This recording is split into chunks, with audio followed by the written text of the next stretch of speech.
Бұдан бұлай оқушылардың бос уақыты болмайды. Себебі елімізде балаларға қосымша білім беру 70%-ға дейін жеткізіледі. Бұл туралы бүгін Астанадағы оқушылар сарайына арнайы келген мемлекеттік хатшы Гүлшара Әбдіхалықова айтты. Оның пікірінше 100 нақты қадам ұлт жоспарына енген білім беру жүйесі алдағы уақытта мектептен тыс ілімге мән бермек. Білім және ғылым министрлігі өкілдерінің мәліметінше, республикада қосымша біліммен 1.700.000 мектеп оқушысы қамтылған. 860 ұйымға 670 мыңнан астам бала қатысса, 56 мыңнан астам мектеп үйірмелеріне 1 миллионнан астам оқушы барады.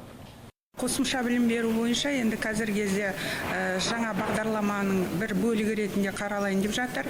Қазір мектептен бөлек тыс білім беру 25%, ал жалпы 70%-ға жеткізу сондай мақсат тұр.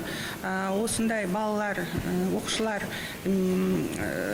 үйлері әрбір облыстарда бар, аудандарда бар.